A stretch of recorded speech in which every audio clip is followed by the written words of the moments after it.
আজকে 1 August 25% tariff আজকে থেকেই চালু হবার কথা। তার ফলে আমরা দেখতে পেলাম মার্কেটের মধ্যে কিন্তু একটা ভালো সেলিং এসেছে। নিফটি প্রায় 200 পয়েন্টেরও বেশি, সেন্সেক্স প্রায় 600-এরও বেশি এবং ব্যাংক নিফটি 350 পয়েন্টেরও বেশি কারেকশানে ক্লোজ এসছে। ট্যারিফের প্রভাবে মার্কেটের মধ্যে আর কতটা ডিক্লাইন আসতে পারে সেটা নিয়ে আজকের ভিডিওয়ে ডিসকাস করব। এর সাথে সাথেই ফার্মা সেক্টরে আজকে একটা ভালো ডিক্লাইন এসছে, তো ফার্মা সেক্টর নিয়েও ডিসকাস করব। চলুন তাহলে ভিডিওটা শুরু করা যাক। ভিডিও শুরু করার আগে বলি, চ্যানেলটা যদি সাবস্ক্রাইব না করে থাকেন তাহলে অবশ্যই চ্যানেলটা সাবস্ক্রাইব করে নেবেন আর পাশে থাকা বেল আইকনটা প্রেস করে রাখবেন। আমি ভিডিও আপলোড করার সাথে সাথে আপনাদের কাছে ভিডিওটা পৌঁছে যাবে। আর ভিডিওটা যদি ভালো লাগে অবশ্যই লাইক এবং শেয়ার করতে ভুলবেন না। আমরা লাস্ট ওয়েডনেসডেতে দেখেছি ইভিনিংয়ে ডোনাল্ড ট্রাম্প ইন্ডিয়ার জন্য 25% ট্যারিফ প্লাস পেনাল্টি অ্যানাউন্স করেছিলেন এবং তারই ফলে গতকাল আমরা আমাদের ইন্ডিয়ান মার্কেটে দেখেছি ভালো সেলিং এসেছিল। তো আজকে 1 আগস্ট এই ট্যারিফ চালু হবার কথা, তো তার ফলে আমরা আজকেও দেখতে পেলাম মার্কেটে ভালো সেলিং এসছে। ইন্ডিয়ার সাথে রাশিয়ার একটা ভালো সম্পর্ক থাকায় ডোনাল্ড ট্রাম্প কিন্তু সেটা মেনে নিতে পারছেন না। তাই গতকাল আমরা দেখতে পেয়েছি তিনি টুইট করেছেন যে ইন্ডিয়ার ইকোনমি ডেড ইকোনমি বলে। কিন্তু যে দেশের ইকোনমি বিশ্বের মধ্যে 4th লার্জেস্ট ইকোনমি পজিশনে দাঁড়িয়ে আছে, সেই দেশের ইকোনমি কিভাবে ডেড ইকোনমি হতে পারে? যেহেতু ইন্ডিয়ার সাথে রাশিয়ার একটা ভালো সম্পর্ক রয়েছে, তারই পরিপ্রেক্ষিতে যে কিছু ডিফেন্স প্রোডাক্ট ইন্ডিয়া রাশিয়ার থেকে কিনছে, এছাড়াও অয়েল ডিসকাউন্ট প্রাইসে আমরা রাশিয়ার থেকে পাচ্ছি। তো এই সব প্রোডাক্টগুলো যেহেতু ইন্ডিয়া বাই করছে রাশিয়ার থেকে, সেটা ঠিক ডোনাল্ড ট্রাম্প মেনে নিতে পারছেন না। তিনি চাইছেন যে ইন্ডিয়া আমেরিকার থেকে এইসব প্রোডাক্ট বাই করুক, কিন্তু সেটা হবার নয়, কারণ রাশিয়ার সাথে ইন্ডিয়ার আগে থেকেই চুক্তি হয়ে আছে। তো যাই হোক, এই ট্যারিফ প্লাস পেনাল্টির ফলে মার্কেট আর কতটা নিচে আসতে পারে, তো সেটা নিয়ে আলোচনা করব। গতকালের ভিডিওয়ে আপনাদের সাথে শেয়ার করেছিলাম যে নিফটি যদি 24,600 ব্রেক করে তাহলে নিফটি নিচের দিকে 24,550 পর্যন্ত নিচে আসতে পারে। তো আজকে আমরা দেখলাম নিফটি যেটা লো তৈরি করলো 24,535।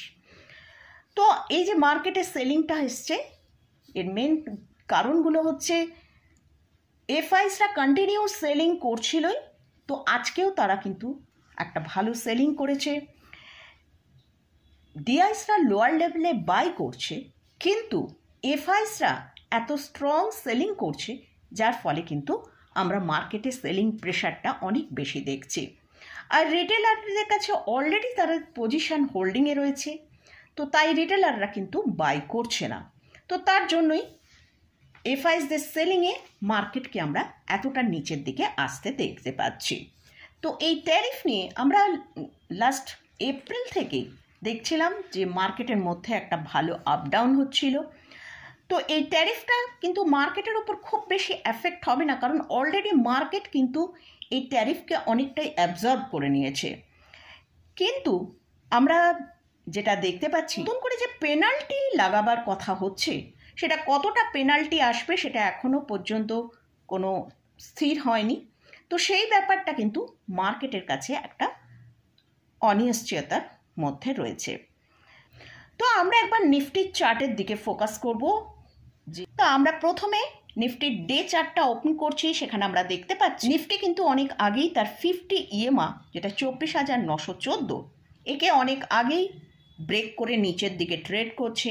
আজকে নিফটি তার 100 যে ইএমএ 24,592, তাকে ব্রেক করে নিচের দিকে ট্রেড করেছে এবং ক্লোজিং টাইমে ক্লোজ দিয়েছে 24,570-এ ক্লোজিং দিয়েছে। তো আমরা যদি চার্টটায় দেখি যে এর আগে যখন ডিক্লাইন এসেছিল মার্কেটের মধ্যে, সেখানে কিন্তু আমরা দেখতে পাচ্ছি 50 ইএমএর কাছে সাপোর্ট নিয়ে মার্কেটে কিন্তু আমরা একটা ভালো আপমুভ দেখেছিলাম।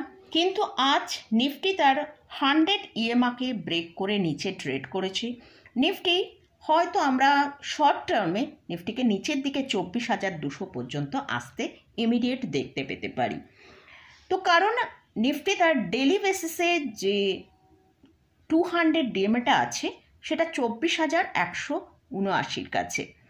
তো আমরা এবার যদি নিফটির উইকলি চার্টটা ওপেন করি, সেখানে আমরা দেখতে পাচ্ছি যে 50 ইএমআ আছে সেটা 23,993, অর্থাৎ 50 ইএমআর কাছে কিন্তু একটা স্ট্রং সাপোর্ট আমরা উইকলি চার্টে দেখতে পাচ্ছি। অর্থাৎ নিফটির জন্য যদি নিফটি খুব বেশি নিচেও আসে, তো নিফটি আমাদের 24,000-এর লেভেলটা ওয়াচে রাখতে হবে। 24,000-এর কিন্তু একটা স্ট্রং সাপোর্ট রয়েছে। তো আশা করছি হয়তো আমরা শর্ট টার্ম বেসিসে নিফটিকে 24,200 পর্যন্ত নিচের দিকে আসতে দেখতে পারি, কারণ ডেলি বেসিসের চার্টেও আমরা দেখলাম 200 ইএমআর কাছে নিফটির একটা স্ট্রং সাপোর্ট আছে 24,175।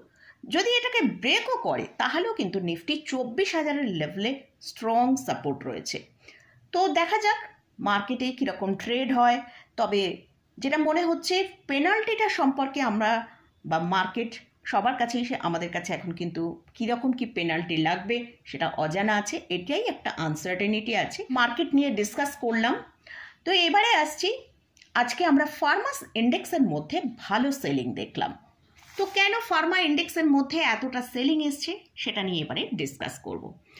আমরা আজকে দেখেছি নিফটি ফার্মা ইন্ডেক্স প্রায় 3%-এরও বেশি একটা ডিক্লাইন দেখিয়েছে।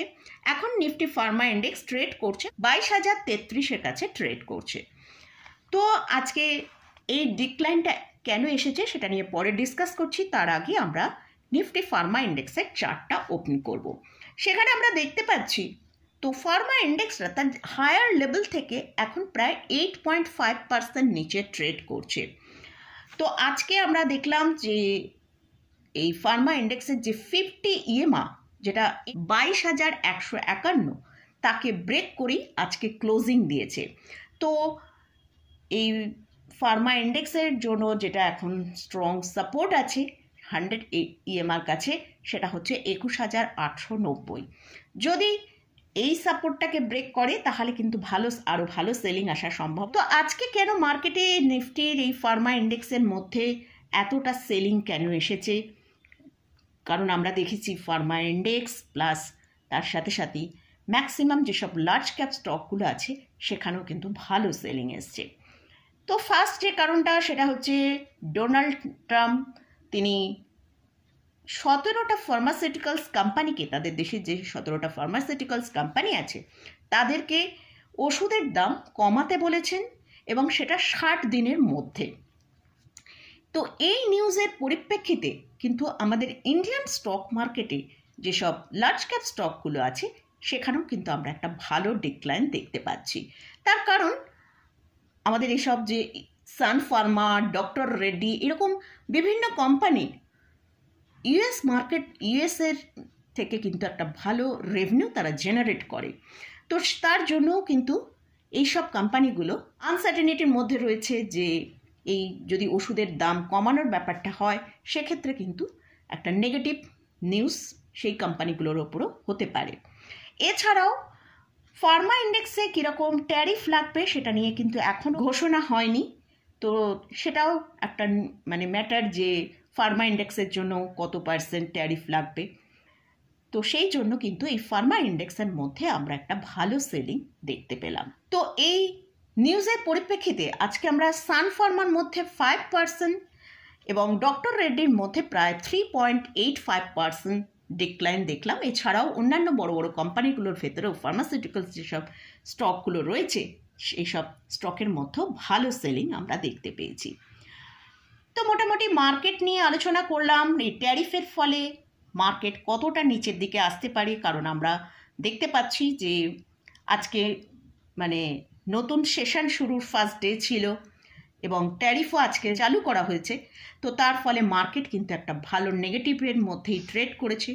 তো আগামী দিনে নিফটি কতটা নিচের দিকে আসতে পারে সেটা নিয়ে ডিটেলসে আলোচনা করলাম। এছাড়াও নিফটি ফার্মা ইন্ডেক্সের মধ্যে আজকে ভালো সেলিং কেন এসেছে সেটা নিয়েও আলোচনা করলাম। তো জাস্ট এই ভিডিওটা এডুকেশনাল পারপাসেই আপনাদের সাথে শেয়ার করেছি। এই ইন্ডেক্স বা নিফটি ফার্মা ইন্ডেক্স নিয়ে কোনো রেকমেন্ডেশন নেই, জাস্ট এডুকেশনাল পারপাসে আপনাদের সাথে ভিডিওটা শেয়ার করলাম। তো মোটামুটি আজকের মতন ভিডিওটা এখানেই শেষ করছি। ভিডিওটা যদি ভালো লাগে অবশ্যই লাইক করবেন, শেয়ার করবেন, সাবস্ক্রাইব করবেন। ধন্যবাদ।